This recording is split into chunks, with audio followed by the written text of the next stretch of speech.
Nous sommes en train d'analyser donc les résultats de la présidentielle. On évoquait la victoire de Faure Gnassingbé avec 72,36% des suffrages. Abel Cloussé, vous aviez la parole avant la pause et vous évoquiez donc ce langage un peu de l'opposition à l'époque, pas d'élection, ouragan, tsunami, on avait tout entendu. Effectivement, et plusieurs y ont cru parce que il y avait parmi eux des gens comme Maître Abribon qui n'était plus à présenter, Jean-Pierre Fabre, qui était le chef de file de l'opposition.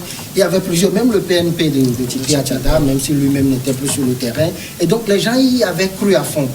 Et même avant, ils avaient appelé à boycotter, les gens y ont cru. Certains ont boycotté. Ceux qui avaient besoin des cartes pour faire leur opération économique, pour traverser les frontières, n'ont pas quand même respecté l'appel au boycott. Ils sont partis faire. Mais d'autres qui ont leur carte consort, carte d'identité, ils ont boycotté. Et le peuple s'est rendu compte, ou en tout cas leurs militants se sont rendus compte, que l'élection a eu lieu malgré l'absence de leur leader.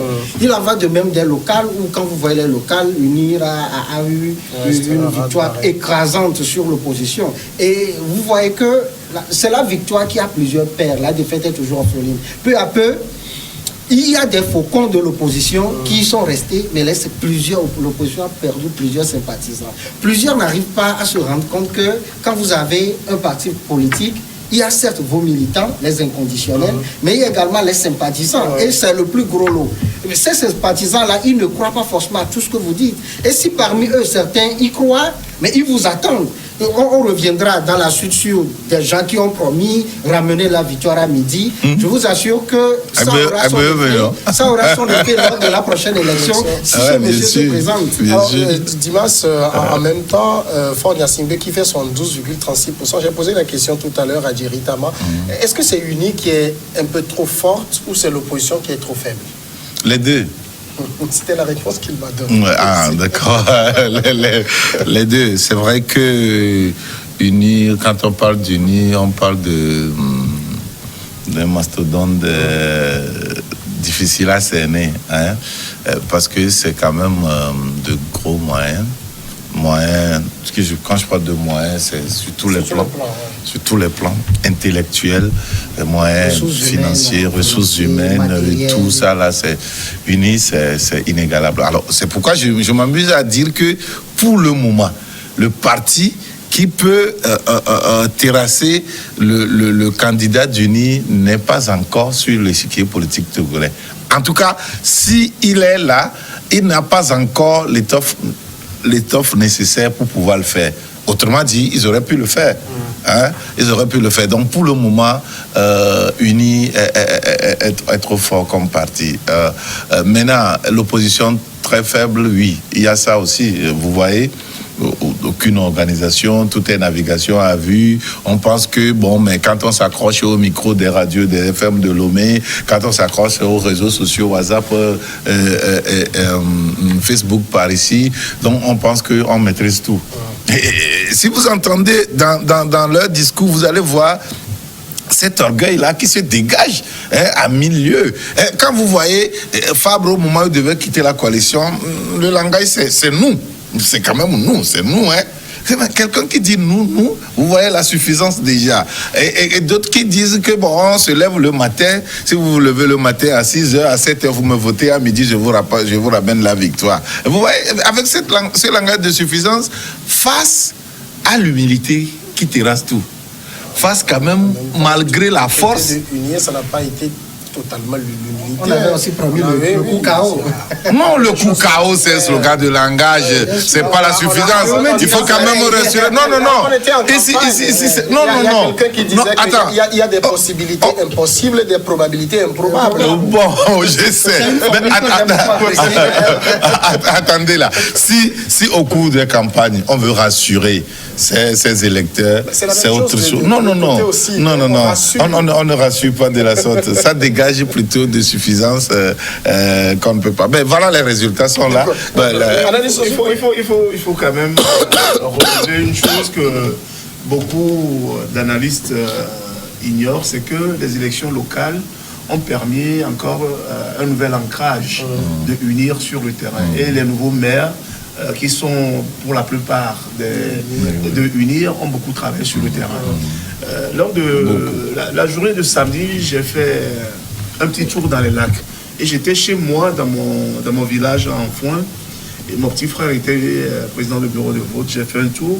J'ai été surpris par la capacité de unir à mobiliser, même dans un fief comme en Foin, qui est le fief de l'ANC. Je ne comprends pas, mais le maire d'Anéro, il est de Uni. Il est d'Uni. Donc je voulais dire par là que j'ai été surpris de voir beaucoup de gens que je connaissais dans mon village, beaucoup de gens. Et quand je les ai interrogés, ils m'ont dit qu'ils ont tous voté unir. Et quand j'ai demandé à mon petit frère... Ce qui n'était pas acquis d'avance. Ce qui n'était pas acquis. Comment ça s'est passé dans les urnes? Il m'a dit, mais les gens vont voter unir. Parce que le maire que Vigin, d'Enfoin, étant d'unir, il a beaucoup travaillé sur le terrain.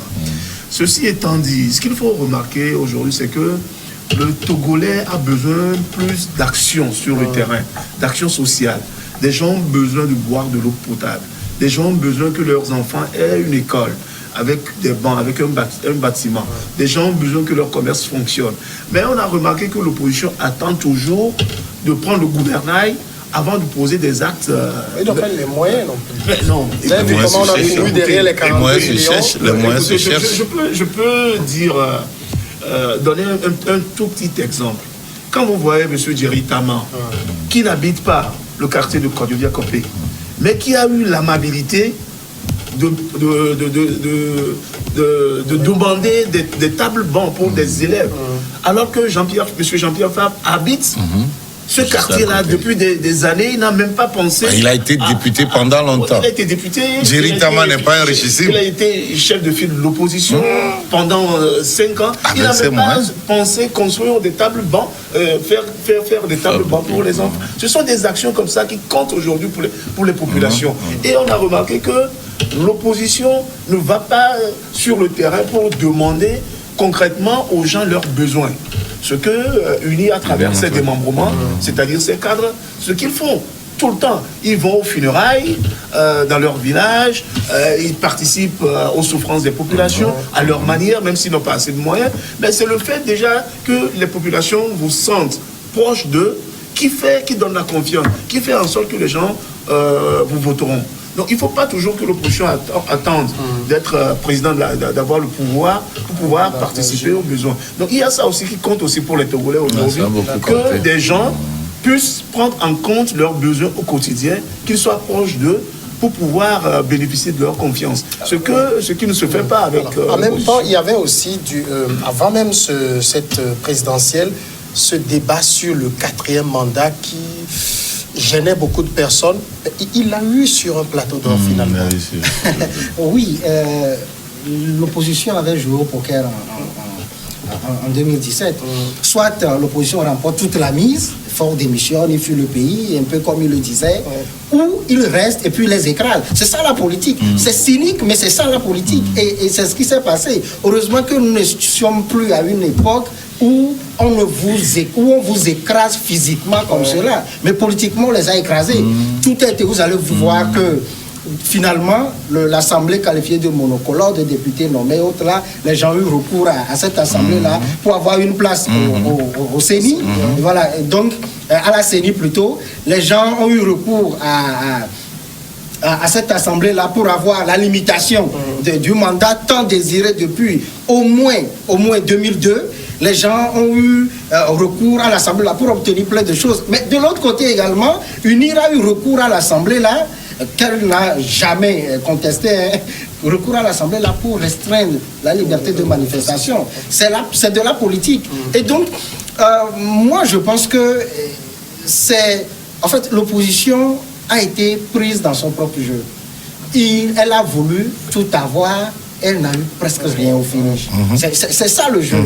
La politique, c'est aussi l'art de la négociation. On a eu des leaders d'opposition qui se font manipuler par la masse, alors que la connaissance ne se démocratise pas.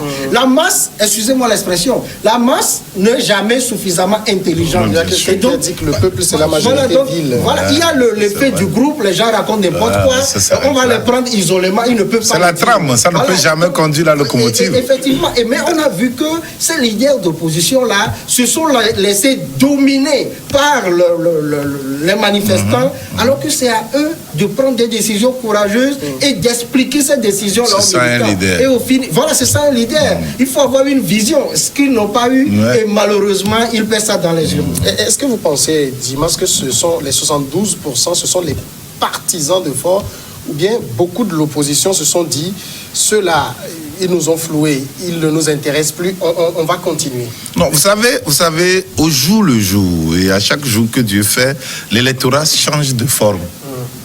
Il y a de nouvelles têtes, de nouveaux jeunes qui sont arrivés sur l'échiquier politique togolais, du moins dans la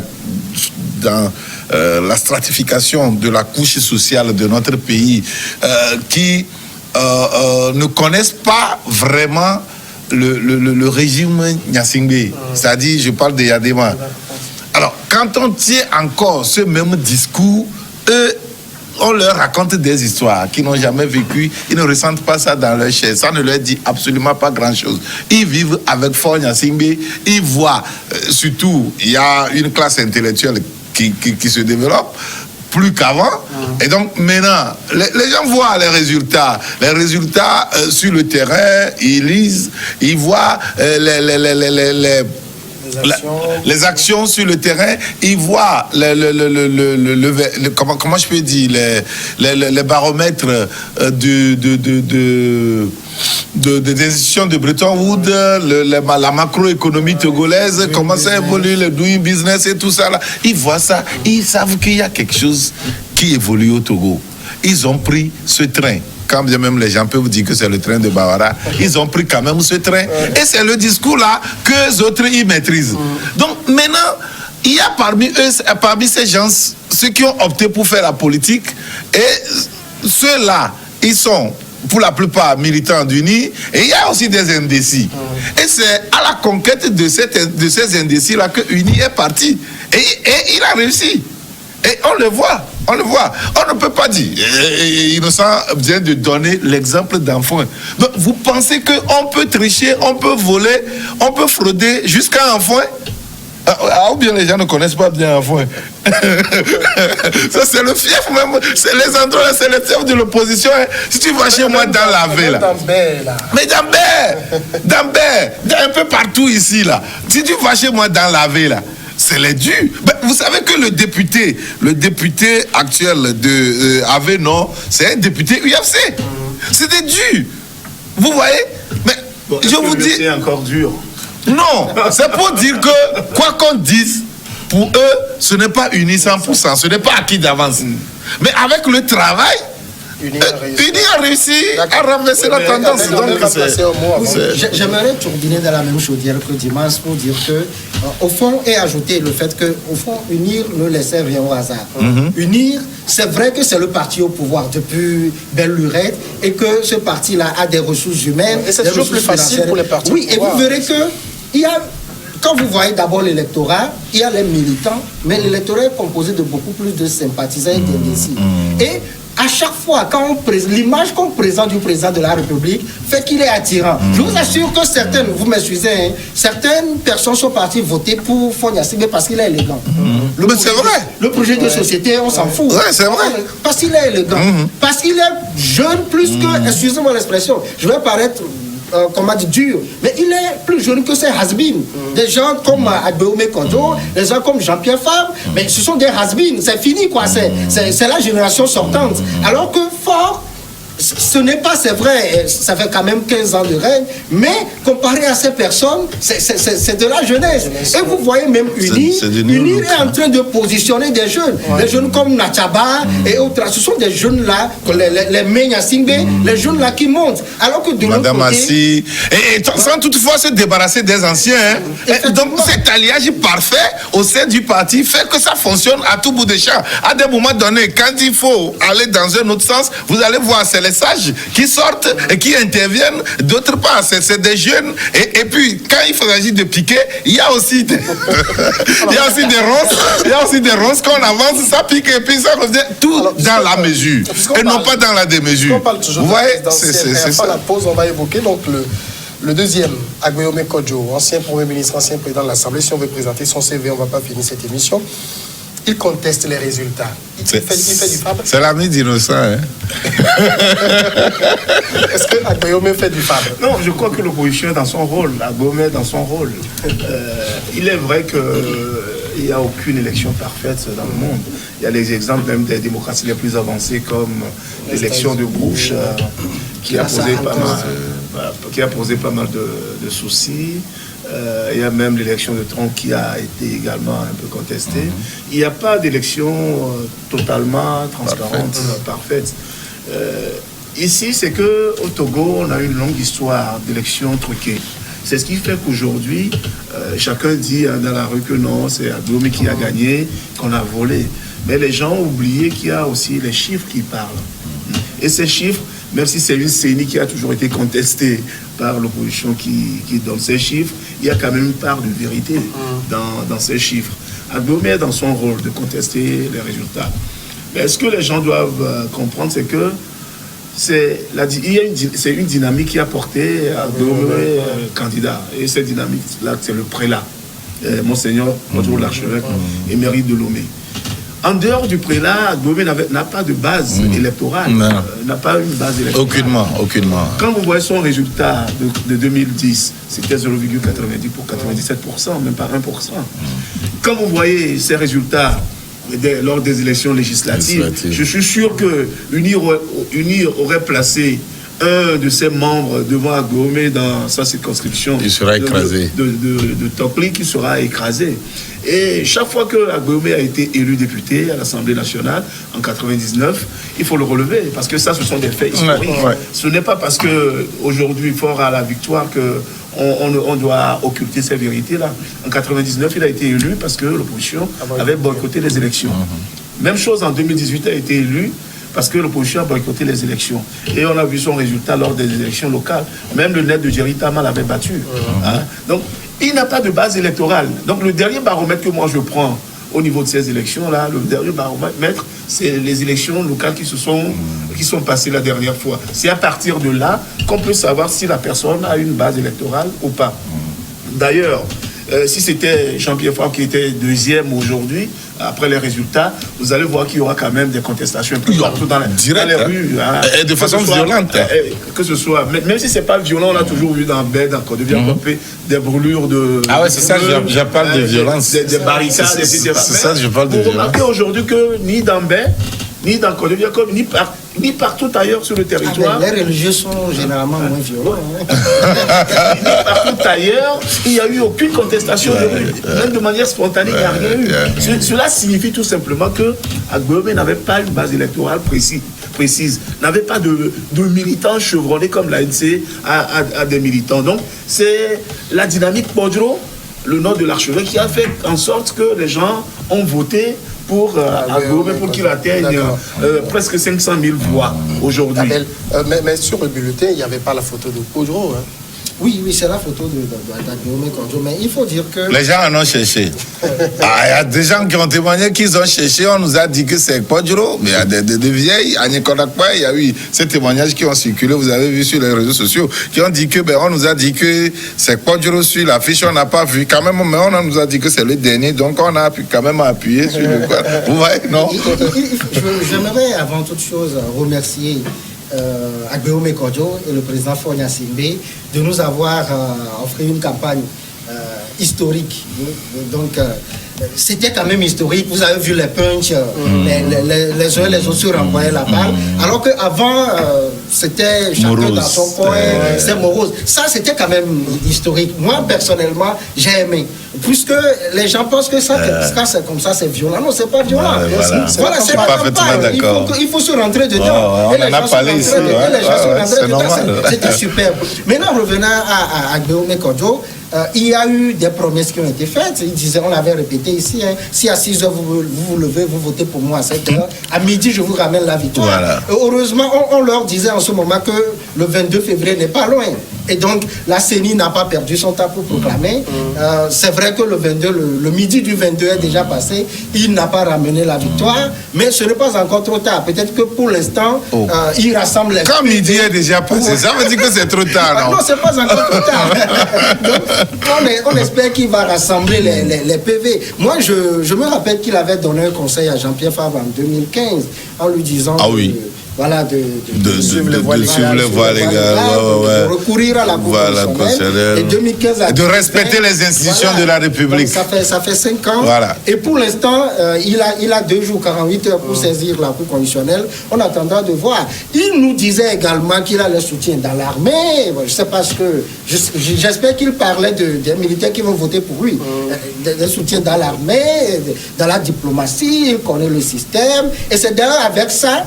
Et ils l'ont dit, que Fabre, c'est un éternel perdant. Il y a quelque chose sur WhatsApp où on dit, on m'a encore volé, que voilà, si vous votez pour lui, c'est qu'au fini, c'est pour dire, on m'a encore volé. Voilà. Alors lui aussi, aujourd'hui, se met dans cette posture. J'espère qu'il fera mieux. Autrement, le Dynamique Podio est un échec cuisant sur toute la ligne. D'abord, premièrement, je ne comprends pas pourquoi Monseigneur Podio pouvait qualifier Jean-Pierre Favre de traître, de Judas, et après courir d'après le Judas, pour que Judas vienne l'aider. On me dira que oui, c'est Judas qui a aidé le Christ à aller sur la croix. Je ne refuse pas. Mais c'est la première chose qui m'a frappé. Un prélat, ça rassemble, ça ne divise pas. Ouais, c'est la première chose. Ah ouais. Secondo, Jean-Pierre Favre sans prélat a fait mieux que 18%. Avait fait mieux que 18%. Et donc, mais il n'était pas seul. Ouais. Abel n'était pas seul. C'était quand même toujours avec des coalitions. Agbéomé aussi n'est pas seul. Hein. C'est aussi une coalition. Donc Agbéomé, c'est carrément il est transparent. Donc carrément, c'est le prélat. Mais les chiffres nous disent quand même qu'en 2010, en 2015, Jean-Pierre Favre a fait plus que 18%. Mais voilà. Donc, mais Agbéomé aujourd'hui, c'est 18%. C'est pour dire que quelque part, le Monseigneur Podio n'a pas réussi dans sa mission première, mobiliser. Ouais. Et secondo... Non, je crois que Monseigneur Podio a joué sa partition. Sinon, Agbéomé pris seul. Parce que quand vous voyez... On ne peut même pas le dédoyer parce que c'est lui qui a choisi... Pris seul, il était à 0, quelque chose pour cent. Pris seul, s'il n'y avait pas la dynamique Podio, pris seul, Agbéomé fera même à 5% d'électorat. Oui, ça, c'est une évidence. Mais en même temps... Le prélat, d'ailleurs, quand vous voyez lors de la campagne, tous les communiqués du candidat Agbéomé, sur ces communiqués, il y a la photo du prélat.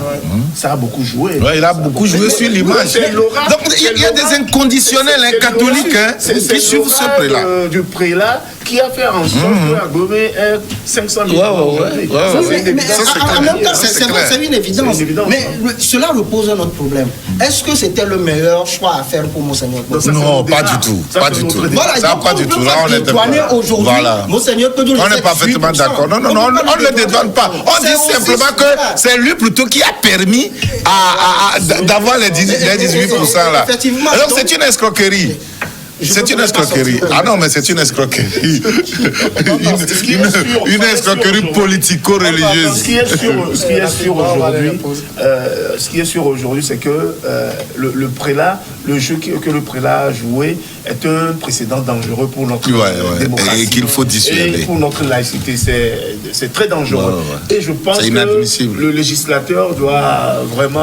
il doit dissuader ça. Sur ce cas, pour que demain, un imam nous présente un autre candidat ou bien un adepte du culte vaudou nous présente un candidat. Sinon, ce pays-là, on ne s'en sortirait pas. C'est un précédent dangereux Partons pour la pause et on revient dans et pour notre laïcité.